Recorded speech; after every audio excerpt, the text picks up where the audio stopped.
أعوذ بالله من الشيطان الرجيم. بسم الله الرحمن الرحيم.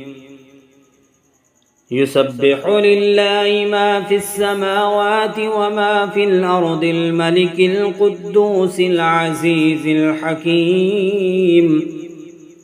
هو الذي بعث في الأميين رسولا منهم يتلو عليهم آياته ويزكيهم ويعلمهم الكتاب والحكمة وإن كانوا من قبل لفي ضلال مبين. وآخرين منهم لما يلحقوا بهم وهو العزيز الحكيم. ذلك فضل الله يؤتيه من يشاء والله ذو الفضل العظيم. مثل الذين حملوا التوراة ثم لم يحملوها كمثل الحمار يحمل أسفارا بئس مثل القوم الذين كذبوا بآيات الله والله لا يهدي القوم الظالمين.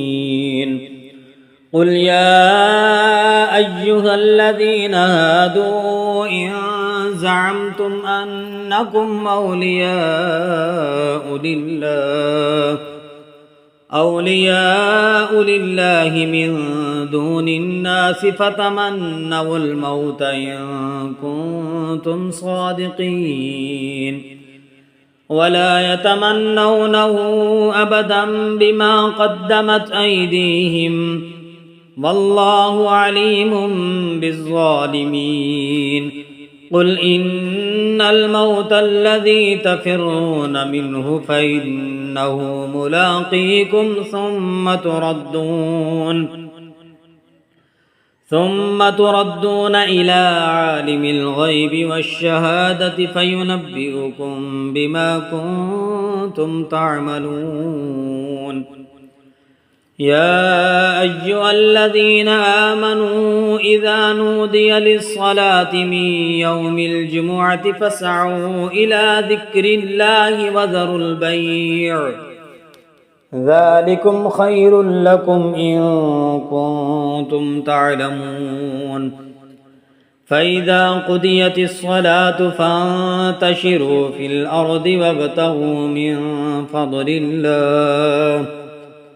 من فضل الله واذكروا الله كثيرا لعلكم تفلحون.